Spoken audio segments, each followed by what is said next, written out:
Okay, good. Hey, everybody. Welcome to Critical Q&A number 470 on this September 22nd in the year of our Lord, 2024. I am here to answer your questions. In fact, let's go ahead and set up the Q&A box here. I had a wonderful week this week. Got some... yeah, I got a lot of good stuff done this week, actually. And I wanted to put a plug in for the Friday shows, the Critical Conversation shows. Those are not call-in shows anymore. I kind of took that out of the equation. But that has given us more time for, for the conversation part. And often I am joined by my wife, and she pitches in, and we have these fun between me and her and you guys. We get to have some live conversation about topics that are actually mostly pretty important stuff around coercive control and cults. I really try to keep the show focused always in that sort of direction. Although we get into other topics all the time, and we have Benson Cam and things like that that are, you know, our Snuggles Not Struggles Cam. But I wanted to promote that show more because even if you can't join us live, I encourage you to watch it on the play, you know, on non-live. You know, just play it back later because we really do cover a lot of important information about cultic control and coercion and how it works. And we've gone into, you know, some brain stuff. We've gone into psychological and sociological stuff, you know, all the ways that you can talk about this stuff. We go into it. And I try to relate a lot of it back to my Scientology experience or other cults that I, you know, can talk about in some detail. And I just don't know that that show gets enough attention just for the topic, the subject matter that's there for people. So just wanted to throw that out there. Okay. Good. So anyway, with that little plug out there, we've got some questions coming into the Q&A here. So let's go ahead and start answering them, this being a Q&A show and all. X-Science starts us off with, what kind of bias is it when a person remembers a past event in a way that twists the facts and blames others but not themselves, even to the point of gaslighting? Wow, I don't know what that, I mean, I would call that a you know, what would you, ego hindsight bias, egotistical hindsight bias. You know, because hindsight bias is usually the idea that things were better or different or sorry, that that good old days bias. That's different from hindsight bias, which is more like, you know, I coulda, shoulda, if only, you know, but I should have known and I should have done something differently, you know, so it's more of a negative against ourselves. But here it's sort of like the reverse of that. So I'll call it egotistical hindsight bias. How interesting. Also, just since it bears commenting on, it's interesting how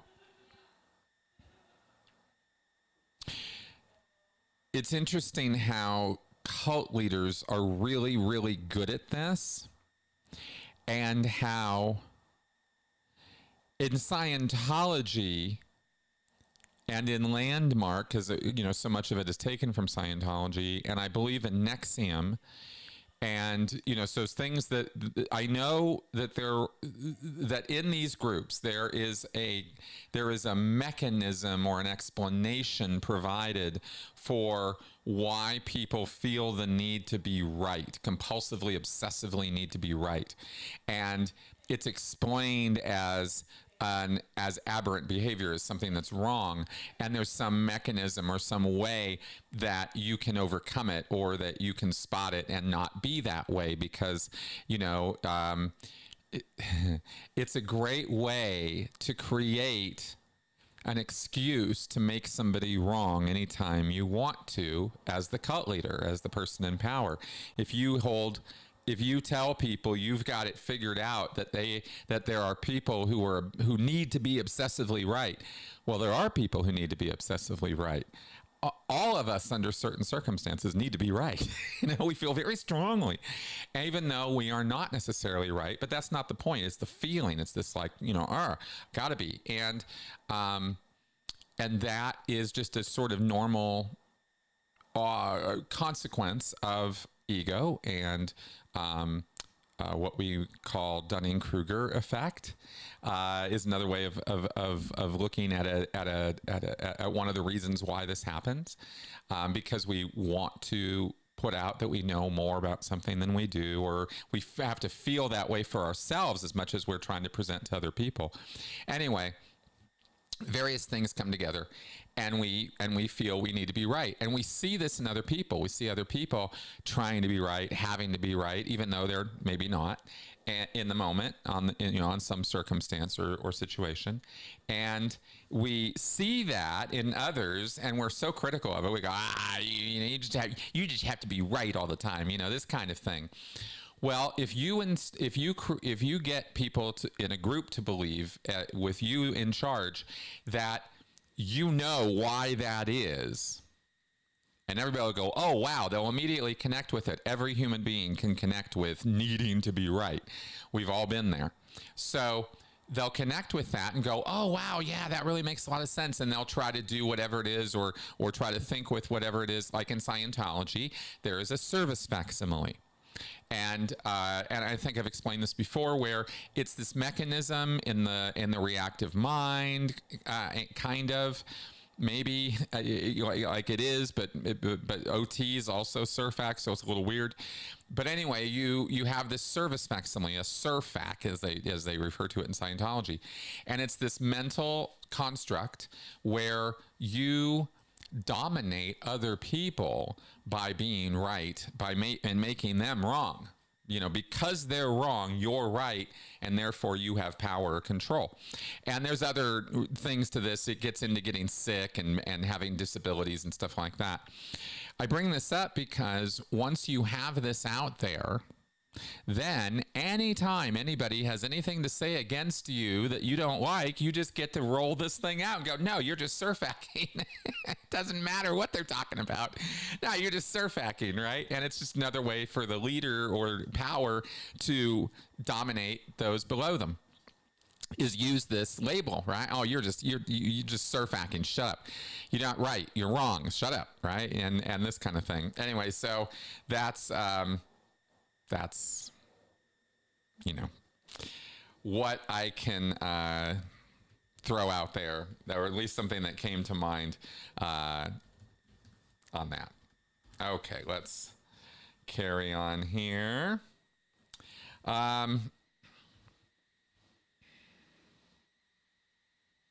Yeah, so, okay, thank you, Vladimir. I'm not going to throw that one up. X-Cyan asks another question. Did you have role models growing up? Yeah. Oh, yeah. Yeah, absolutely. Let's see here. 1 second.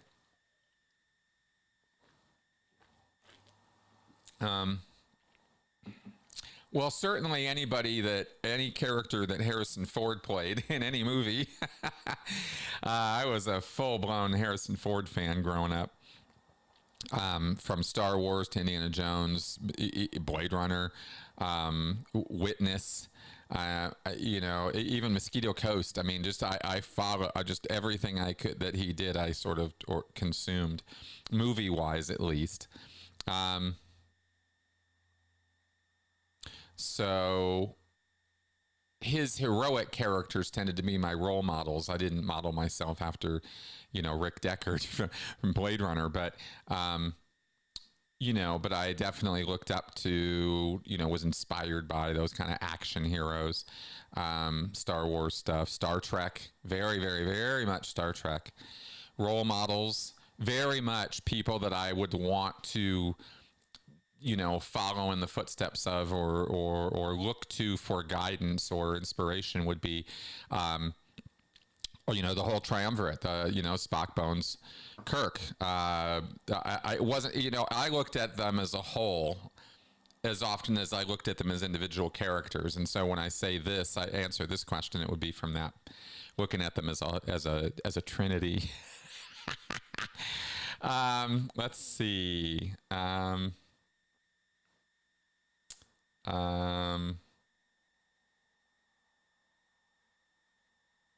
Trying to think of any real life people.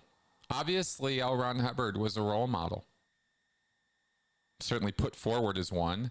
They even, you know, when I was in churches and stuff, there was even this picture on the wall. We did not have any photos of L. Ron Hubbard in our house, by the way. Not one. But down at the org, they sure as hell did, right? Every room you went into, and I was down there all the time. So, you know, at the mission, at Pasadena Mission. So, okay.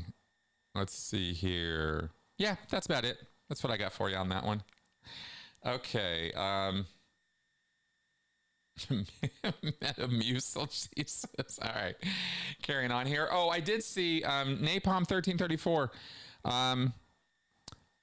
Okay, well, let's see if you get your question in here. Yeah, try to get your question in the box so I can throw it up on the screen. I'll try to get to them if I can't. If you can't. But, okay, here we go. X-Cyan asks, heard about evangelical leader Paul Mackenzie of Good News Church in a deadly cult-related massacre. Over 430 victims recovered near Malindi, Africa. He told followers to starve to death for Jesus. Yes, I had heard about that. I'd reported on that, I believe, last year, you know, when I was doing my cult news thing, because I remember this story. This was horrific.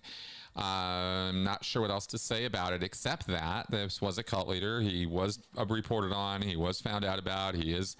I think he's going to prison. And yeah, that's what he did. He told people to starve for Jesus, amongst other things. I mean, I have a dim recall of the specifics of this. Not enough to break it down for you right now, that's for sure, but I'm aware of the story. I wish I could throw more at you off the top of my head, but I don't know. Your question gave all the details of it. So, Young Matador, let's carry on. Hey, Chris, now with both Mark Bunker and Tracy McManus no longer reporting about the Church of Scientology in Clearwater, either from the council or in the paper, will David Miscavige be emboldened to cause more trouble in the city? Yes. Yeah, the threat assessment from OSA in Clearwater is definitely, you know, they brought the DEFCON level down, you know, due to this. Tracy leaving, and I wished her well, by the way. I talk with her sometimes, and she's going to a job opportunity elsewhere, and we wish her luck, by the way. She's a wonderful person, but and Mark Bunker as well, of course, and I wish him nothing but good things. Excuse me. But it is a bummer. And Scientology gets away with, you know, all cults really do, but Scientology specifically in Clearwater has been hiding in plain sight. They're not really hiding at all, but I guess, I mean, their abuses are hiding in plain sight. Their ability to navigate Clearwater back channels and political maneuverings or whatever to the degree they need to get done what they want to get done is effective. You know, is it obviously not perfect, because if they were really perfect at their PR, then we wouldn't have a problem with them. They'd be so good that, you know, we wouldn't think of them as bad people, but we know that they're bad people. They do bad things. I'm talking about OSA Clearwater here. I'm not talking about all Scientologists. And we know that they lie at the drop of a hat, at their convenience. Let's put it that way. They lie at their convenience. So Scientology has proven to be a group that has authoritarian aspirations and ends.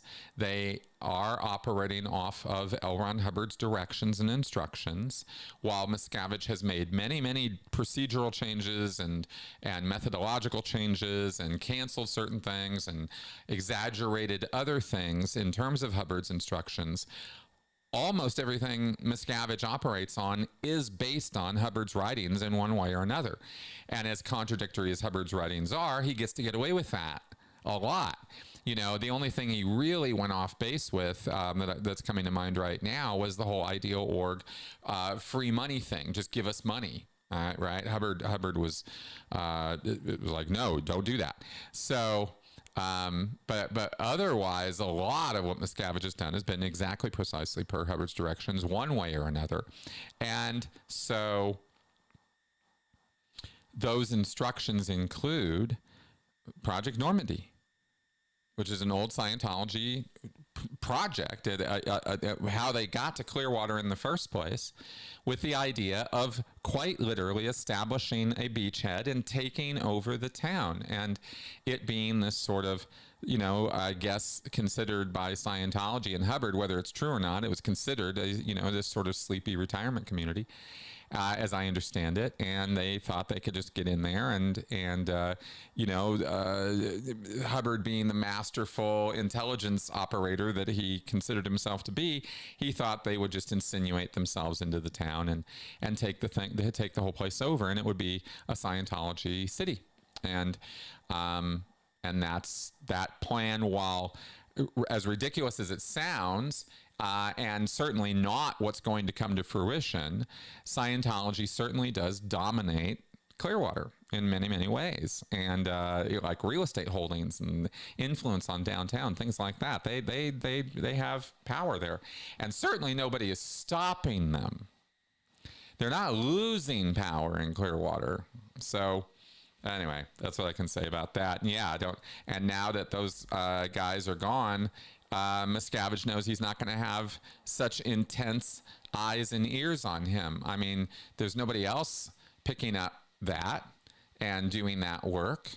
So, so what does Clearwater have left, There you go. Okay. OBG Foster, greetings from Canton, Ohio, where a citizen cooked and ate a cat. The only time and place this has happened in Ohio. Please tell Benson not to worry about Haitians. They're nice people. Okay, thanks. Okay, good. Thank you for that. Yes, I'm going to comment on the fact that I find it truly beyond the pale. So many words come to mind, obscene and other and non, that now, okay, let me just totally make sure, right, that I know what I am talking about here. Okay, J.D. Vance is the junior senator for Ohio, his own state. He's actively lying and said, I watched him say it on CNN in an interview. He literally said, if I have to make up stories in order to get attention from the media, in order to get you guys, he says, to pay attention to the plight of the American people, and I would like to know how it is that this jerk thinks that making up stories about an entire minority group in a town in his state who are making a positive difference there and are reviving the economy of that town, according to all the reports I could find, and who certainly never once did anything, not one member of this community did anything remotely like what he said they did in Springfield. And he knows this. He knows this. He's been told it many, many, many times. And he has repeated the lie and doubled down and tripled down on it and continues to push it while at the same time admitting it is a lie and that he is just doing it to get attention.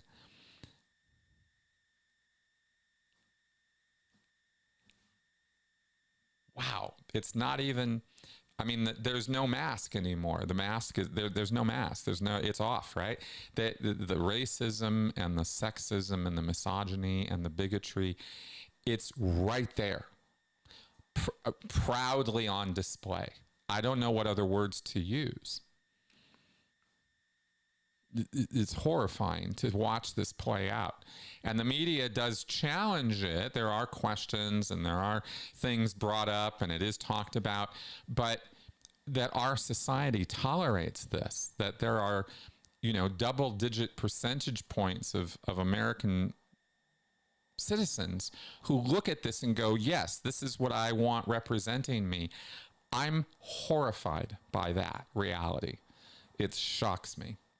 And that's all I'm going to say about that. Okay, let's carry on here.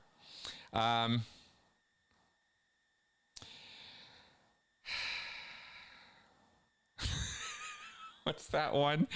Oh gosh. 1 second. Let me. You cannot see. Here's the horrible thing about me. Xion asked me, "Can you come up with any dad jokes on the spot?" I am horrible at coming up with stuff on the spot. I suck at it.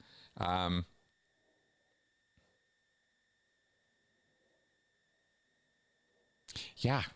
No, I'm sorry. This is why I'm not funny, because I'm only funny spontaneously. I suck at it when I'm on the spot. I absolutely do. All right, let's carry on. Red Pill 3000. How many of LRH's books have you read? Can you explain what out ethics is in Scientology and how it's used? Is out ethics as crazy as it sounds in the infamous Tom Cruise black turtleneck video? Okay, good. So, boom, boom, boom. These are all good questions. First off, I have read, well, certainly more than 25 or 30 books by Hubbard. If I include fiction, then it goes to the Decology and Battlefield Earth and a number of his other fiction stories, so we can bop that up to about 50. So, yeah, about that, about 50 of his books. And thousands of pages of his policy letters and bulletins, and thousands of pages of transcripts of his lectures, because I've read more lectures than I've listened to the lectures. I've listened to hundreds of them, but I've read the transcripts for many, many more. There comes a point where you're just like, I can consume this faster if I just read it. Very few times did I need to hear how Hubbard said something in order to understand what he was saying. Okay, so out ethics is, in Scientology, is it's like this. Hubbard uses these prefixes in and out to indicate whether something is operating correctly or being done properly. That means that it's in.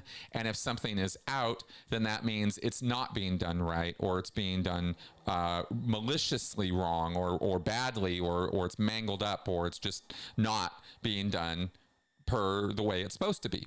And in Scientology, the concept that there is exactly one right way to do a thing, no matter what it is very, very true. You know, the cults are wonderful for their binary thinking. It's on or it's off. It's in or it's out. It's yes or it's no. There's no gray area.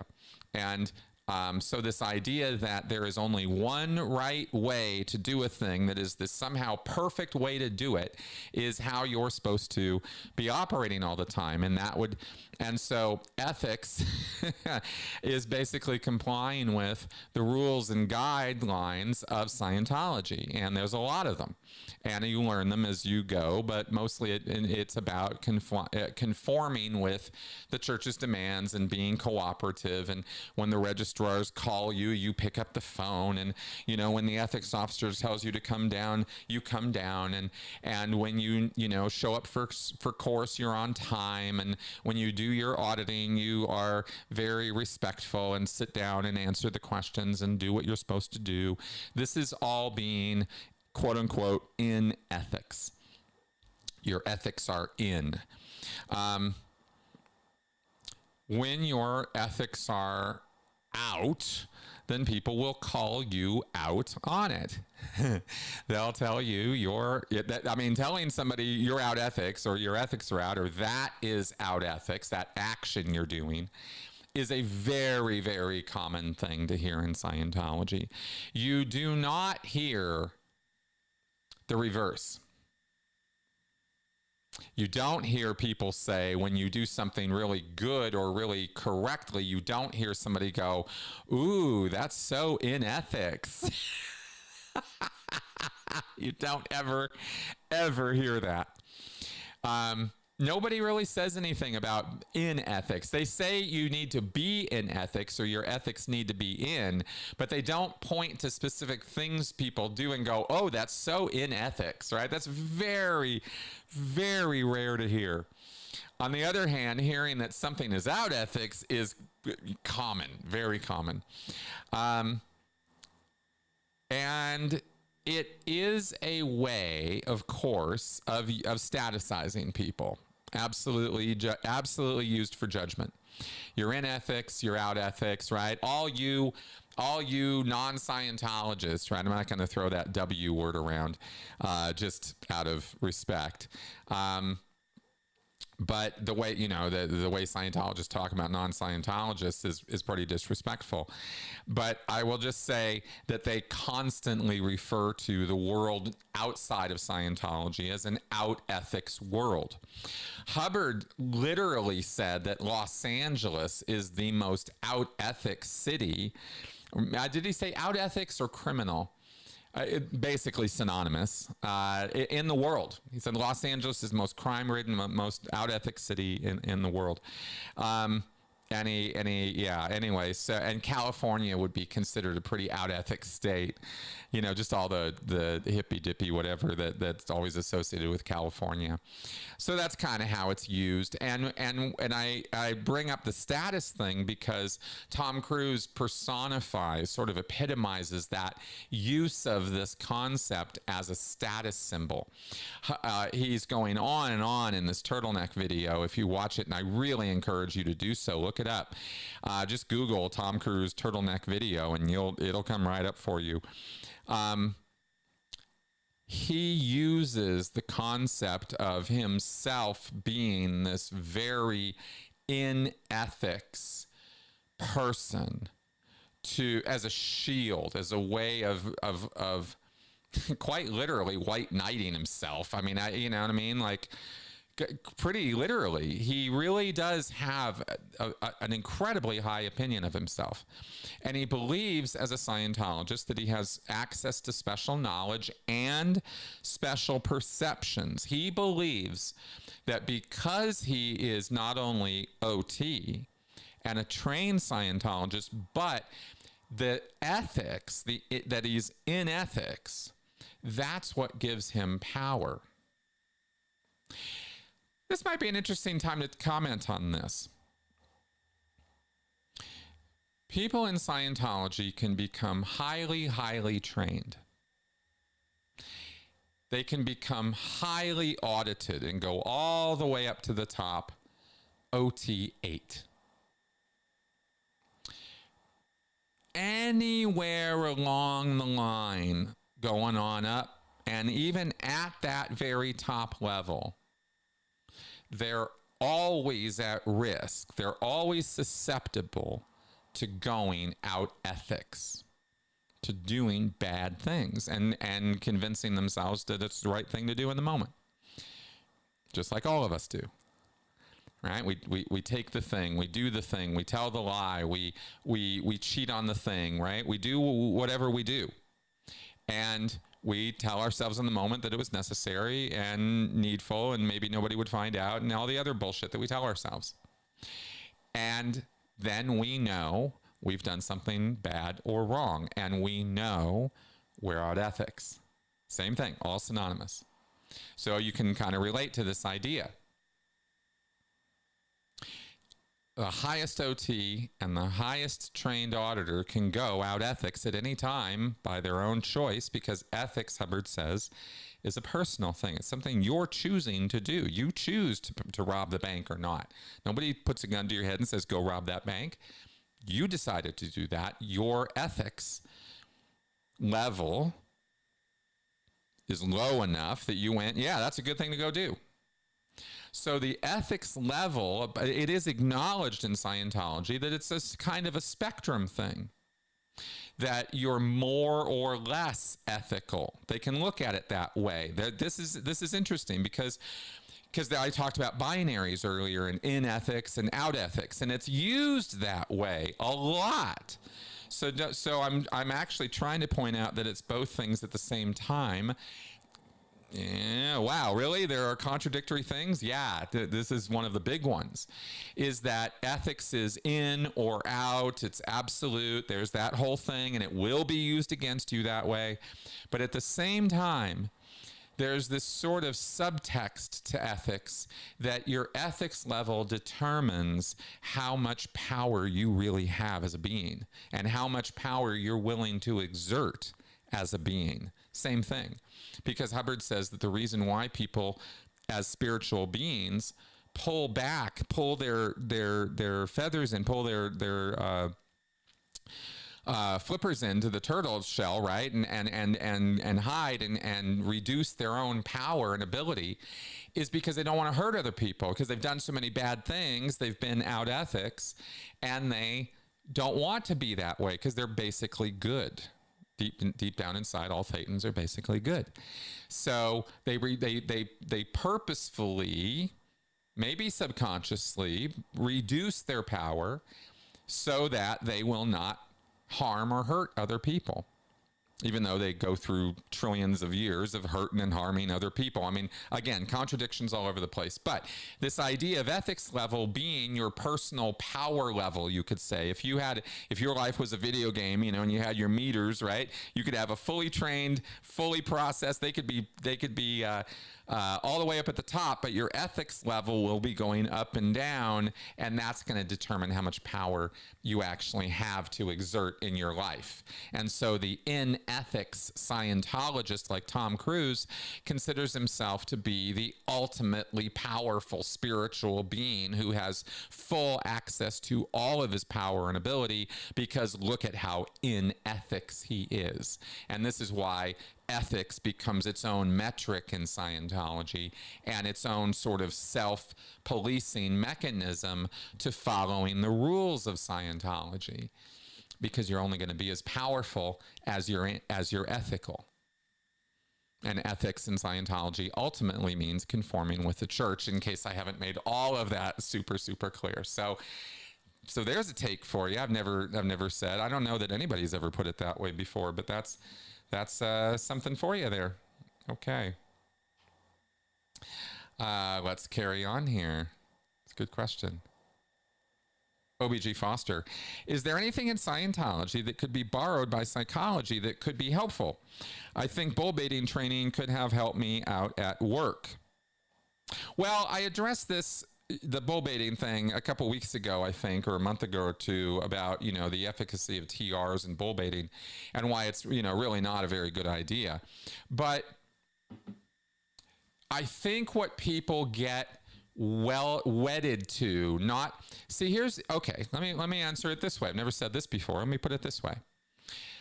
If you haven't done the TRs, much less done them for hours and hours and hours on end, like I have done and so many other people in Scientology have done, then there probably is a little bit of a disconnect as to what it is that those things really do. And I'm not going to go on a whole soapbox here about TRs. I've already done that many times. I'm just going to say that it just occurs to me that it's like, oh yeah, you could hear about what this thing is supposed to do and sometimes does do, and then go, oh, well, I want that. So maybe the TRs are, and it's like, no, that's the trap. That's how they're going to get you. I'm telling you, that's how they get you.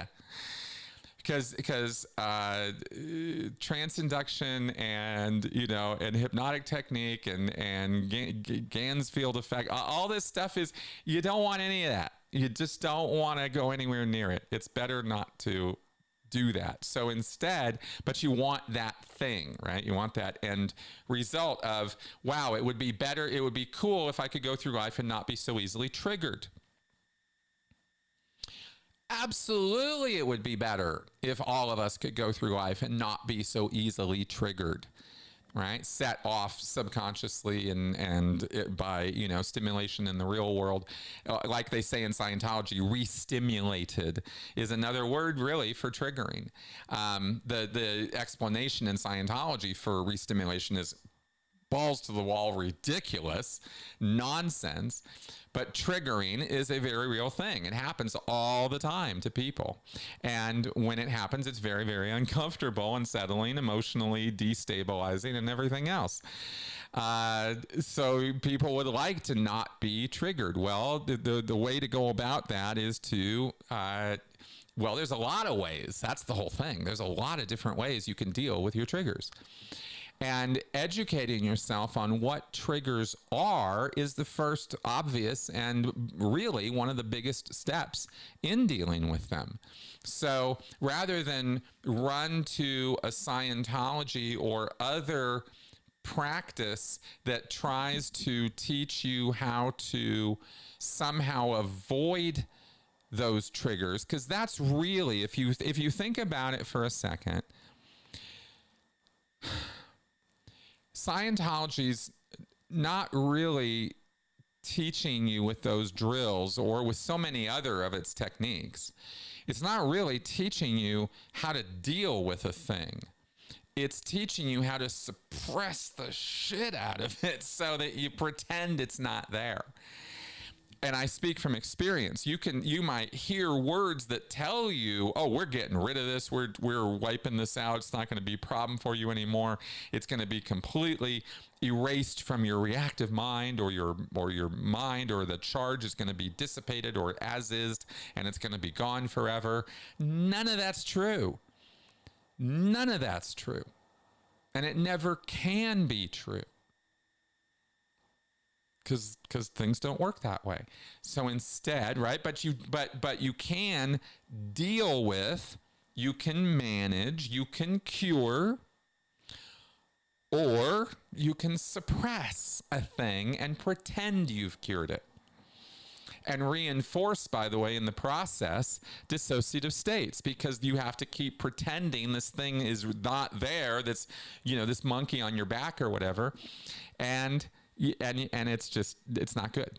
It's really, really, really not good. Now, I am not in any way, shape, or form, OBG Foster, implying that anything I just said is what you want.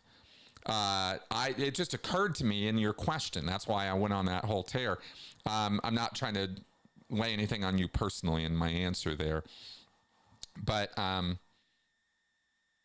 really don't think, coming all the way through that, I really don't think there's anything in Scientology that needs to be borrowed by psychology, which is what you asked. I don't think that's, Scientology borrowed a lot from psychology and then badmouthed the hell out of psychology and psychiatry.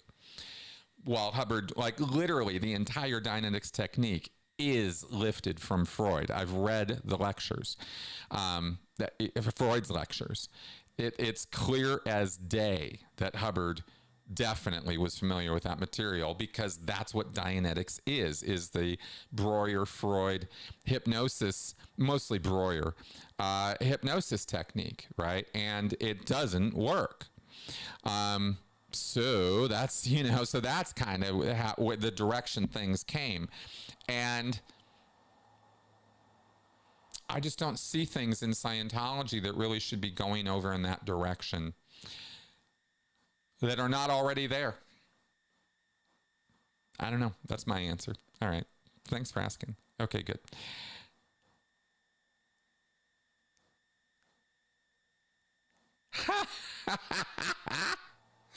OBG Foster, what's your favorite chicken recipe or style? What a funny question, only because growing up, chicken has always been very, very near and dear to me, because my favorite meal growing up was sweet and sour chicken my mom would make. And my mom was not a great cook, self-admitted. We've already laughed about it many, many times. I'm not, you know, telling tales or whatever, you know, and saying that. So Yeah, so I didn't have a lot of great home cooking growing up, but one thing my mom could make that was really easy to make, I mean, really, if you think, you know, it was just literally a can of sweet and sour sauce and some chicken, and you clean it up and throw it in a bowl, and you throw some sauce on it, and you throw it in the oven. It's really not a big deal. But as a kid, I couldn't get enough of that stuff. I mean, I would practically beg for it. I loved that, and I still do. Love sweet and sour sauce chicken. I wouldn't say at this point it's my favorite, though, because there are some fruit glazes that I really, really like on chicken and steak. There's an apricot glazed chicken that is so tasty. So very tasty. So I will say that right now, at least, that's sort of this sort of onion spiced apricot, you know. Oh, ooh. Yeah. Okay. There you go. Let's carry on. Oh yeah, absolutely. X-Cyan. Can you talk about what Hubbard said about games, pieces in the game, players, etc.? Yes, absolutely I can. Let me see, in fact, if I can pull up, because he talks about players and pieces of games, right? And it's quite interesting. I wonder if, like, into a game. Yeah, see, there's a couple different game things that Hubbard offered up, where he basically talks about life being a game.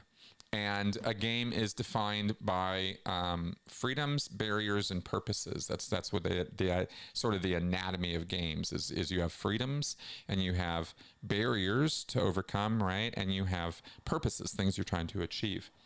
But this was slightly different. This was earlier. The games theory stuff comes out of Scientology, 1956, 57 time period, where he goes into this whole life as a game, and we're going to approach it as a game, and we're going to audit people using games processing, where we're going to address freedoms, and we're going to address barriers with different commands and collections of commands and things to get people to, you know, kind of poke around in their lives and look at times in the past of where they had freedoms and where those freedoms were, you know, maybe bound in or too much, and barriers, and maybe where the barriers were too much, or different ways of approaching that, and the different goals that people have had, and purposes and what they were trying to achieve. And he broke down a whole list of stuff, but that came later. This stuff was interesting because it comes, I believe, from the PDC lectures. Now let me see here if this is not in here. I was just trying to see if I could find a little bit of a quote about it. Divides into pieces and players and game makers. Yeah. See, Hubbard talked earlier about the concept of there being... Sorry, just poking back over to the right screen here. Oh, that's where I'm supposed to be. Right. Hubbard talked about game makers and games, and the idea of there being players and there being pieces and there being broken pieces. And it's funny to me because I've mentioned a few times how when I hit the bottom of the internet rabbit hole that I was going down when I first woke up from Scientology in early 2013, I've talked about how I saw this image in my head when I finally clicked of a board, of a chessboard, and me being a piece on that chessboard, being moved around by L. Ron Hubbard and David Miscavige my entire life, and me thinking that I had been the player, or, you know, and aspiring to become, you know, the game maker. You get the idea, right? There's life, and you're a piece on the board being moved about, or you're a player making decisions and making things happen, or you're literally the game maker. You're over the whole thing. The players are both under you, much less the pieces. So you can see why this concept in Scientology that I just explained was broken down by L. Ron Hubbard in the Philadelphia Doctorate Course Lectures, if I remember right. And this is 1952. This is December 52. So this is old Scientology thinking, and Hubbard was trying to explain, these concepts that eventually I think went to this concept of pan-determinism, that you can be in a sort of a spiritual awareness place, a kind of above it all sort of position where you're not, just running around in a body having a life. You're actually overseeing, this whole thing. You pan-determined means you're not just self-determined, you're determined for both sides of a problem or situation, or all sides. You're pan-determined. This is an old idea in Scientology. So, and this game thing kind of relates to that, because the game maker and the players are kind of more in this higher, more aware, more, kind of running the show kind of thing. In a way, I would think about or analogize this to how people think about, international bankers or power brokers in the conspiracy theory world, like these people who somehow are people who are moving, pieces in this 4-dimensional chess game they're playing, and the world is their game board, like this kind of high level sort of thinking. It's pretty nutty thinking, by the way. Nobody has that level of control over this planet or the people on it. No one has that. But Hubbard imagined a state where people could have that, or even more, being fully external to the entire physical universe and being the game maker of this whole thing. That's God. That Hubbard imagined that we all could become God in that position, that power position of being the game maker. This is how I understood it. Maybe other people walked away from this information with other interpretations of what Hubbard was talking about, but this is what I walked away with, and it was pretty powerful thinking. It was very, very big stuff. So, so that's what I can say about that stuff. It's very, this is the kind of thinking or the kind of talk in Scientology that really makes people delusory levels of self-importance and power. Again, I think of Tom Cruise.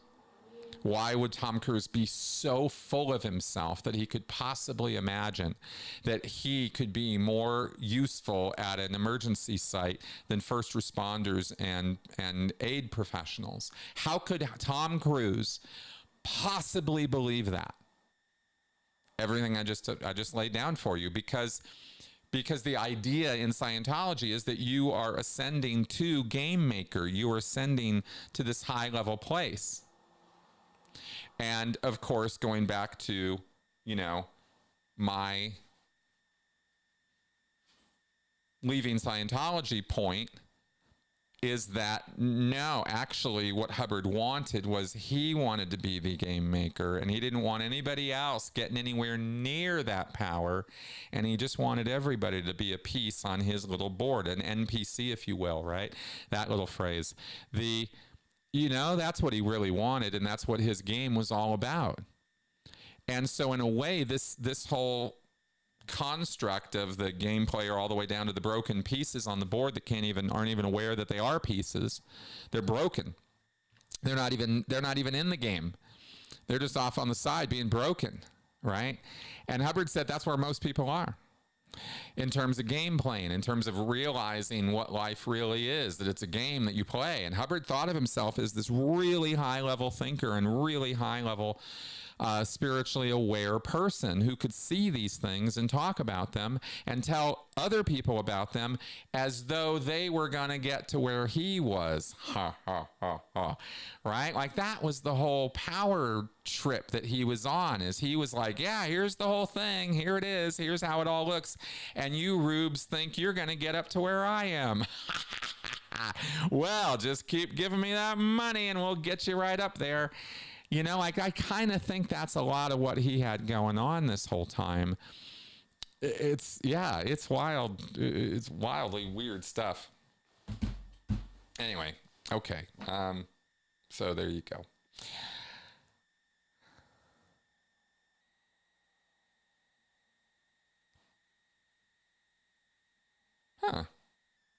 Huh. Okay, Ms. Tara Green asked me a question. What do you think of Mespilism, aka Mespilinism?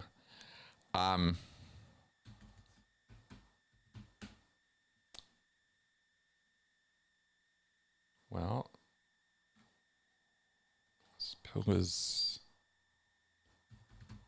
I've never heard of this before, so I don't think anything about it right now. I looked up Mespilis, and it talks about a flower here. Am I spelling this right? Mespilism. I do not know what to think about this because I've never heard of this before. And if I'm forgetting something really super important and being an idiot right now, please tell me so and let me know what you're talking about here, because I'm not sure what that is.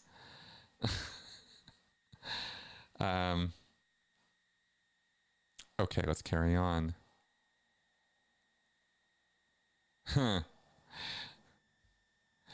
Vladimir Putin, is the Russian government a cult, a mafia, or both?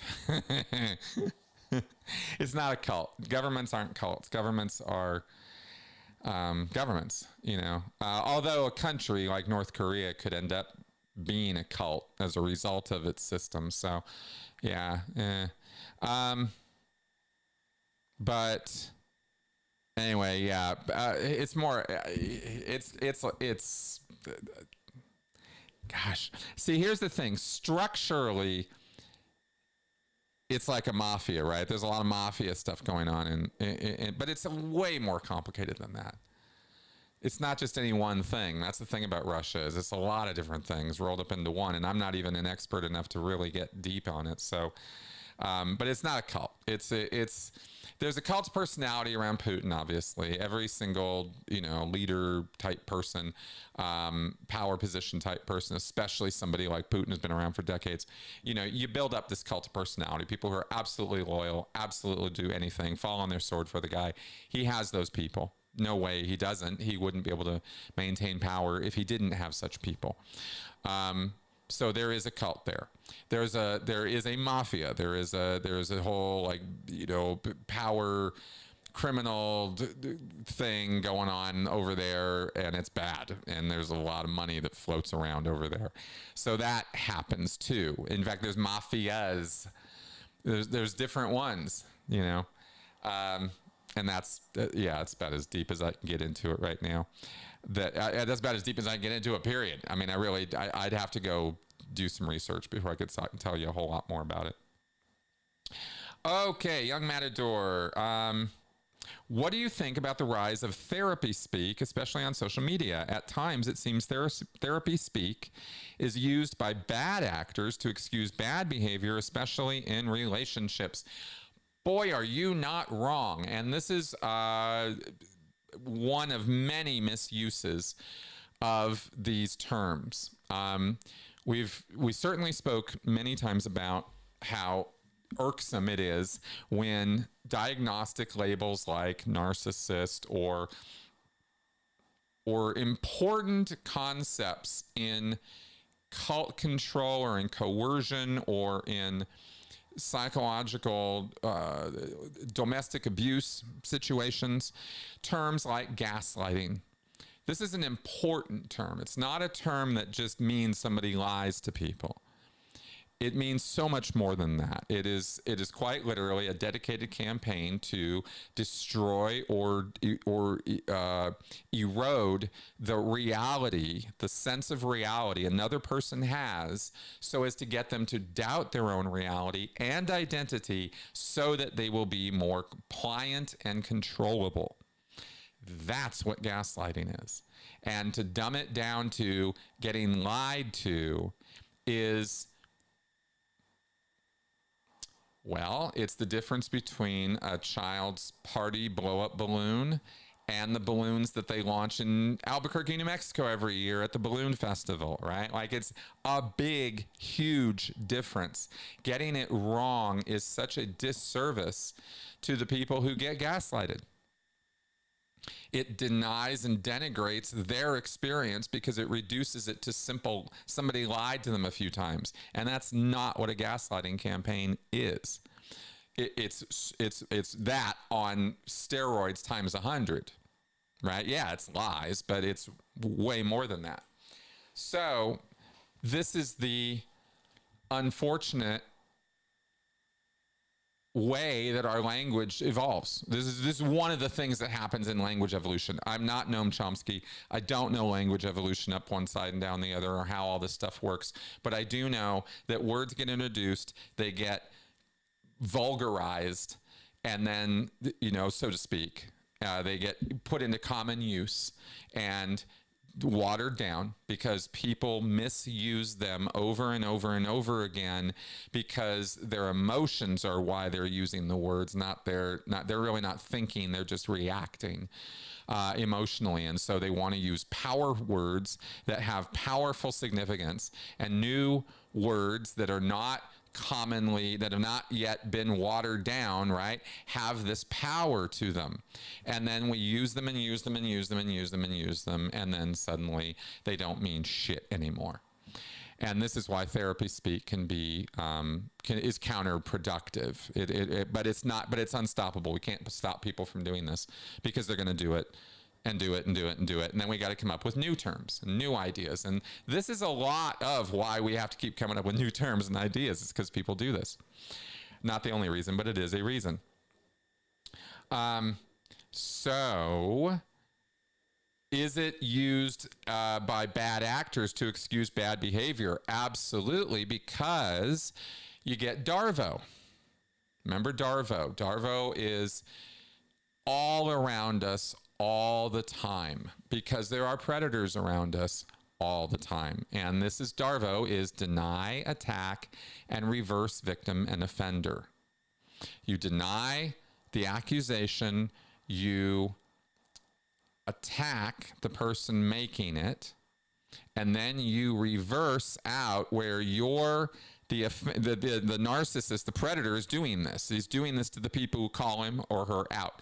So here's this narcissist, here's this predator who's been abusing his relationship partner. She finally learns what narcissism is all about, calls him out, and goes, "This is not okay, what you're doing to me." And he goes, "I didn't do those things. That is not true at all. I would never do those things. You're the one who does those things." See, deny and then attack. Always this happens. This always happens. They might use far more clever wording, and they might do it in a not so obvious way, but it's always this way, is to not deny that they ever did anything wrong. I never touched you. I never did anything to you. I never did anything wrong. How dare you accuse me of that when you yourself are the one who is always bop, bop, bop, bop to me. So there's the deny and attack. And then it's reverse victim and offender. So not only, and that's where they build on that attack, is not only am I innocent, but look what all these things that you did to me. And I'm the real victim here. And they'll say it. They'll straight up say it. I'm the actual victim here. I just haven't been saying anything because I've been putting up with all this abuse. You've been raining down on me all this time. I have to put up with this and this and this. And all the things that the predator is going to now list out are going to be all the things, all the information that they've been accumulating about their partner just to hit them with it. All the buttons, all the things that are going to trigger this person, they're going to hit them with it now. And that's the reverse victim and offender, where they are the actual victim of this whole thing. And you and your friends and blah, blah, blah. And, you know, who knows where they just goes and goes on and on and on. So that's DARVO. And when predators get hold of therapy speak, it empowers them that much more in their use of DARVO. Because then they'll straight up, the predator will straight up call their partner the predator. You're the narcissist here. You've been gaslighting me this whole time, right? Dot, dot, dot, dot, dot, dot, dot, dot, dot. Absolutely, they will throw that therapy speak all over the place. I'm depressed. I have anxiety. I can't believe, you're just making me dissociate every single time you throw me into this situation. And I just don't even feel like I'm myself anymore because you've just been, wearing away. You've just been chipping away at my ego ever since we've been together. Blah, blah, blah, blah, blah, blah, blah. Of course they can use therapy speak to do this or not. They got all, they got the good predators, or this is how they're good at it, is they use the language that's going to trigger their partner. Okay, so all right, 1 second, we'll go to the next question.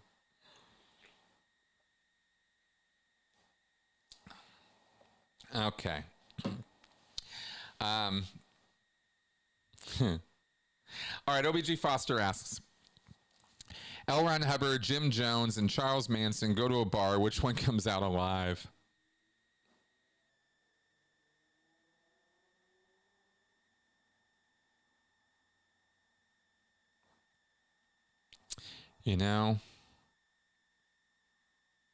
If I really think about those people meeting, and of course they could have, if physically speaking, they were all alive at the same time, could have, not that they were ever in the same place at the same time, but wouldn't it have been interesting if they were?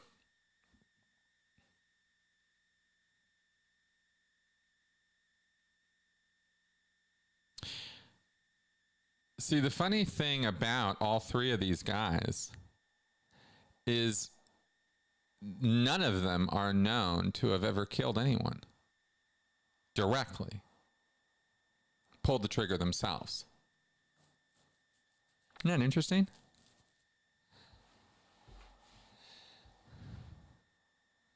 So they all come out alive.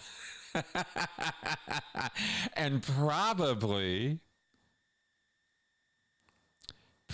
working a little bit in cahoots. Maybe. Oh. Remember, Manson did Scientology.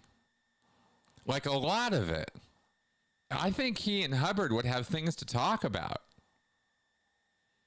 And I think Manson would be very interested in talking to Hubbard. He sent some guys over to do Hubbard stuff, to do the OT levels, according to John Atack. I don't know that Jim Jones knew a whole lot about L. Ron Hubbard. I've never seen any crossover of those two's lives. But the idea that they wouldn't have things to talk about if they were in the same room together. Oh, man. Talk about wanting to be a fly on the wall there. I would be very interested to see what would have happened. Huh. That's what I can say about that. I don't know. Maybe I wasn't supposed to take that so seriously, but it just really, I was like, wait a minute. What about this? That's very interesting. Okay. Ms. Tara Green. Mespilism, thank you for clarifying this, is a belief set which is kind of atheist, half paganism, half Buddhism, and bits of other things. And yes, it's named after the Mespilis or medlar tree. They have rituals based on them. How interesting. How interesting. I wish I could offer you an opinion, but I don't really have one because I don't know much about that. I have my take on my experience with paganism. I'll throw this out here. I don't want to leave you with nothing. I've spoken at a pagan conference. I know a woman who is in people. I have Facebook friends who are in the pagan world. I consider it harmless. I really don't have a big thing on paganism. I think it's, I think like any group, extremists can come along and mess up communities or develop cults of personality around them, thought leaders and things like that.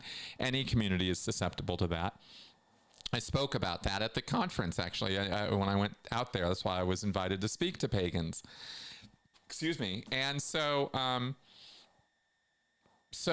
yeah, but I think as a practice, it's not really, you know, anything I'm overly concerned about.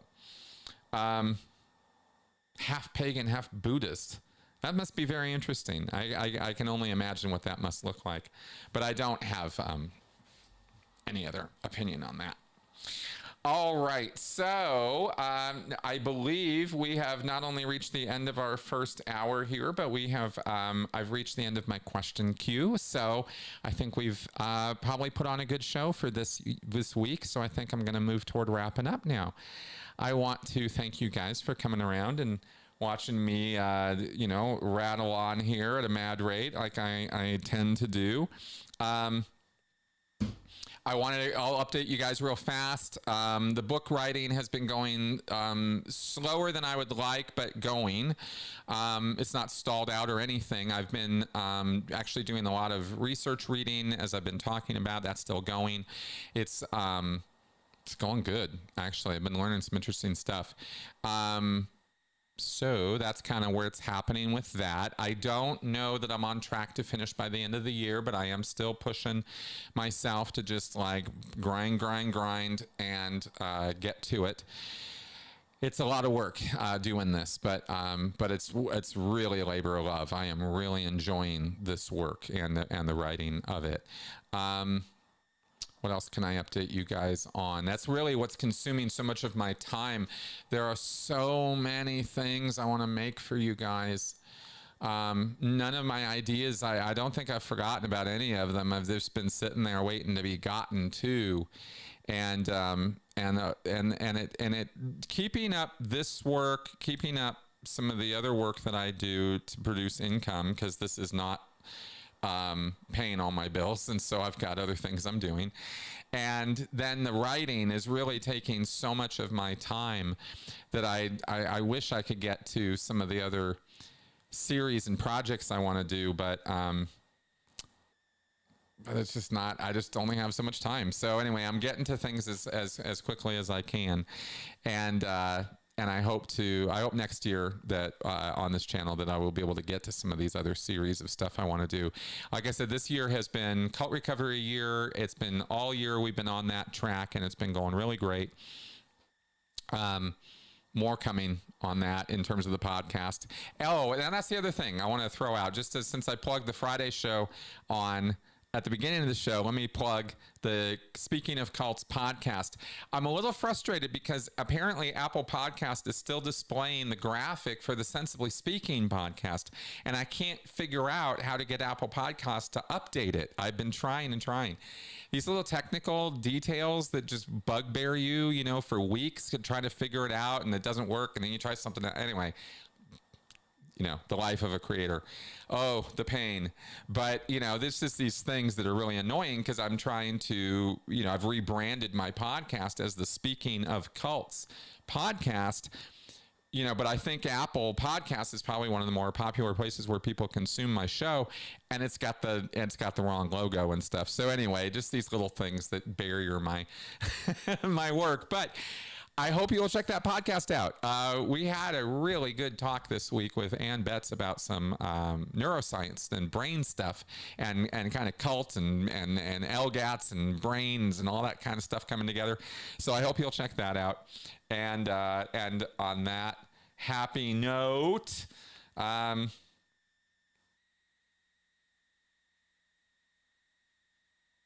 I was sorry, I just got distracted by Fluffy Wicket's question in the comments here. And no, Barry, I did not get your question. No, I did not. I don't know how to reset this. I'm sorry, I did not get your question. Anyway, let's go ahead and wrap up. I don't want to get overly distracted. So thanks for coming around, guys. I'll see you next week. Bye-bye.